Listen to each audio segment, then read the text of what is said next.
Hello, আজকে যাব মেলাতে। বেসিক্যালি আমাদের এখানে দুবারই মেলা হয়, এক হচ্ছে দুর্গাপূজার সময় আর দুই হচ্ছে রথের সময়। আর দুটো মেলাই আমি ভীষণ এনজয় করি। সো আজকে আমার আউটফিট এটাই। এখন আমি রেডি হয়ে গেছি, এবার মাকে রেডি করব, দেন আমরা বেরোবো আর সবটা তোমাদের সাথে শেয়ার করব। তো চলো। পরিমাণ বৃষ্টি শুরু হয়েছে সকাল থেকে, মনেই হচ্ছিল যে আজ হয়তো আর বেরোতে পারবো না, কিন্তু সত্যি কথা বলতে ঠাকুরের আশীর্বাদে ঠিক বেরোনোর আগের মুহূর্তেতেই কিন্তু বৃষ্টি একদম কমে গেছিল।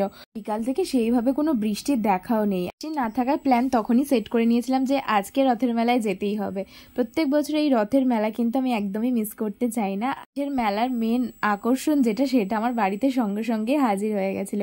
ভুটো আজকে রথের মেলা থেকে পাঠিয়ে দিয়েছে জিলাপি। দেখো, এমনিতেও রথের মেলায় বেরিয়ে জিলাপি তো খাবো বলেই ডিসাইড করেছিলাম, তো এদিকে রেডি হতে হতেই গুড্ডু জিলাপি নিয়ে চলে এলো আর বললো এটা ভুটো পাঠিয়েছে। কি যে ভালো লাগছিল খেতে। নর্মালি বাইরে থেকে এই সমস্ত জিলাপি পাঁপড় ভাজা এসব কিন্তু খাওয়া হয় না। রথের মেলায় যদি জিলাপি পাঁপড় ভাজা না খাওয়া হয় তাহলে কিন্তু ঠাকুর পাপ দেয়। রথের মেলা মানে বেরিয়ে শুধু জমিয়ে খাওয়া দাওয়া।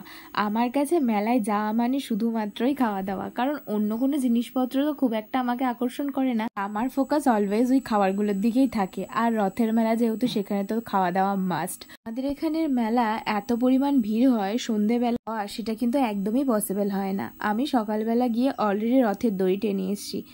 মানে আমি রেডি হয়ে গেলাম, খাওয়াও হয়ে গেল, বাট মা এখন অব্দি রেডি হচ্ছে। এখন বাজে 8টা, জানি না কখন বেরোবো, বাট আমি প্রপার ভাবে রেডি হয়ে বসে। তোমার কি সাজ কমপ্লিট হবে না? দেখি কিরকম লাগছে। আবার মা তো মেলায় যাচ্ছে না, অন্য কোথাও যাচ্ছে এত সাজছে। এখনো মায়ের চলছে ফিনিশিং টাচ, আর এদিকে আমি আমার আউটফিটটা একবার দেখিয়ে দিলাম।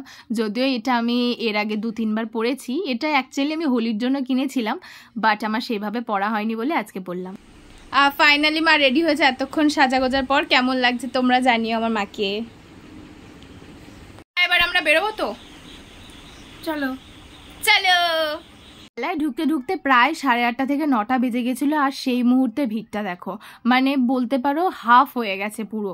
তো আমি ভেবেছিলাম যে এতটাই ভিড় হবে যে ভিডিও করতে পারবো না, বাট সত্যি কথা বলতে ভাগ্যিস 9টার সময় বেরিয়েছিলাম, তাই আমি ভিডিও ক্লিপ নিতে পেরেছি। আর আমাদের রথটাকে তোমাদের সামনে দেখিয়েও দিলাম। আমাদের এই রথটা বহু বছরের পুরনো পালবাড়ির রথ, আর এইখানেই আমরা কিন্তু প্রত্যেক বছর আসি। যদিও সকালবেলা আমি একবার রথের দড়ি টেনেছিলাম, তাও বিকেলবেলা মা বললো যে আরেকবার টান। আচ্ছা, যেহেতু আমার ঠাকুমা কাকা সবাই একসাথে মারা গেছে, সেই জন্য আমাদের কিন্তু আর তার মধ্যে রথের দড়িটা টেনেছি। এবারে আর ঠাকুরকে পুজো দিতে পারলাম না। এক বছর যেহেতু নিয়ম করে পুজো দেওয়া হয়, এবছর সেটা দিতে পারলাম না বলে একটু মনটা খারাপ হচ্ছিল। আর শুধু জগন্নাথ পুজো বলে না, এবছরে কোনো পুজোই কিন্তু আমরা দিতে পারবো না। দর্শন করা হয়ে গেছে, এবার যাব মেলাতে। বছরে মেলা যেরকম বসেছে প্রত্যেকবারই কিন্তু তার থেকে অনেক বেশি বসে। আর আমি সাধারণভাবে মেলায় সেভাবে কিছু কিনি না, কারণ এখানের মেলাটা এমনই হয় যেখানে তেমন কিছু কেনার মতো থাকে না। তবে হ্যাঁ, ঘুরতে কিন্তু বেশ ভালো লাগে, আর সেটা অনেকক্ষণ ধরেই আমরা ঘুরি। বৃষ্টি হওয়ার কারণে এবছরে হয়তো সেভাবে বসতে পারিনি, কিন্তু প্রত্যেকবারই এর থেকে অনেক বেশি কিছু বসে। তা আমি প্রথমে গিয়েই আগে ফুচকা ট্রাই করলাম, কারণ সব কিছুর মাঝখানে প্রথমেই আমার ফুচকাকেই বেশি প্রায়োরিটি দিতে হয়, কারণ সেটাই সব থেকে বেশি টানে। আর তারপরে বাড়িতে খাওয়ার জন্য পপকর্ন নিলাম। এই পপকর্নগুলো আমাদের এখানে 10 টাকা করে পাওয়া যায়, আর খেতে কিন্তু বেশ ভালো লাগে, মানে অবসর টাইমে খাওয়ার জন্য বেস্ট। তারপরে চলে গেলাম মেন আকর্ষণ যে পাঁপড় ভাজা, সেখানেই চলে গেলাম। জানো তো, আমাদের এখানে পাঁপড় ভাজা রথের মেলায় সব থেকে দাম বাড়িয়ে দেয়। মানছি আজকের দিনে পাঁপড় ভাজা জিলাপির এগুলোর ডিমান্ড কিন্তু সব থেকে বেশি হবে, তা বলে এতটাও দাম বাড়িয়ে দেওয়া উচিত না, যেটা কিন্তু সবার জন্য প্রবলেম হয়ে যায়। যাই হোক, একটা মাত্র পাঁপড় ভাজা খাবো, তাও এত দাম দরাদরি করে কোনো লাভ নেই। আর আমি প্রত্যেক বছর যখনই আসি তখনই আমার মাথায় একটা জিনিসই চলতে থাকে যে রথের মেলায় কি খাবো, যেটা আমি প্রথম থেকেই তোমাদেরকে বলে এসেছি। পাঁপড় ভাজা শেষ না হতে হতেই আর একটা ভুট্টাও নিয়ে। তারপরে মা বলছিল যে বেশ কিছু চকলেট খেতে ইচ্ছা করছে, আর মাকে দিলাম এতগুলো চকলেট। মায়ের পছন্দের এই চকলেট, ওই দাম মুখে এই সবকটা চকলেট মায়ের জন্য নিয়েছিলাম। মা একটা করে সব চকলেট এখানে কিন্তু 2টো ফ্লেভারের চকলেট ছিল, তো দুটোই কিন্তু আমারও বেশ। আমরা চলে গেলাম ওটা রথের মেলায়। আর আস্তে আস্তে কিন্তু কম ছিল, কিন্তু হঠাৎ করে দেখলাম অনেক বেশি ভিড় হয়ে যাচ্ছে। বুঝতে পারলাম না যে রাত বাড়ছে বলে কি ভিড় বাড়ছে। এবার ভাবলাম যে খাওয়া দাওয়া থেকে একটু বিরত থেকে মেলাটাকে এক্সপ্লোর করা যাক। আর মেলার মধ্যে তেমন কিছু না থাকলেও এমন ছোট ছোট জিনিস ছিল যেগুলো অনেকদিন পরেও আমরা দেখতে পেলাম। দেখো আমাদের এখানে আমি প্রথমেই বলেছিলাম দুবার মেলা বসে, এক হচ্ছে দুর্গাপুজোয় আর দুই হচ্ছে রথে। আর দুর্গাপুজোর মেলাটা এত বড় হয়, তোমাদের সাথে সবটা এবছরে কিন্তু একদম শেয়ার করব। তো মেলা ঘুরতে ঘুরতে তারপরে দেখা হয়ে গেলো সেই ছোট্টবেলার ঘুগনি কাকুর সাথে, যার সাথে দেখা হওয়ার পরে আমি ঘুগনিটা নিয়েছি। আর আমি নিয়েছিলাম 10 টাকার ঘুগনি। সেই ঘুগনিটা এতটাই কম দিয়েছিল যে আমার মনে হলো পুরোটাই লস হলো, আরও দুটো নিলে হয়তো বেটার হতো। তো যাই হোক, খেতেও মোটামুটি ঠিকঠাকই ছিল।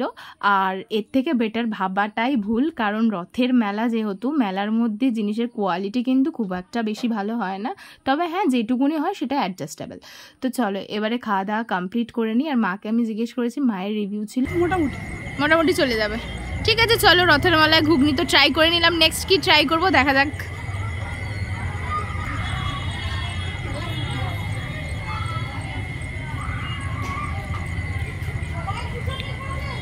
দেখে জিলাপিও খেতে ইচ্ছা করছিল, কিন্তু জিলাপি খাওয়ার কোনো চান্স নেই, কারণ অলরেডি বাড়িতে রয়েছে। ঠিক আছে, আর আমি প্রচণ্ড গরম লাগছে।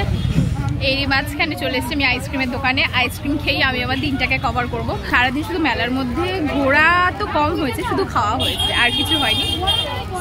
বেশ এনজয় করলাম। কি হয়েছে? মা এখন বিস্কিটের দোকানে ঢুকে গেছে। কি হয়েছে, কি নেবে?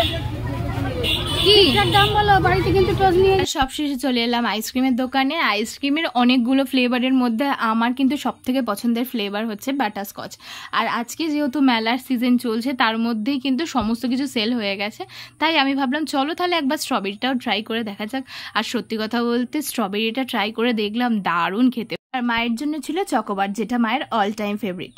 তো সবকিছু মিলিয়ে আজকের দিনটা এভাবেই কিছুটা কাটালাম। তোমরা কিভাবে কাটালে কমেন্টে অবশ্যই জানিও। চলো বাই বাই।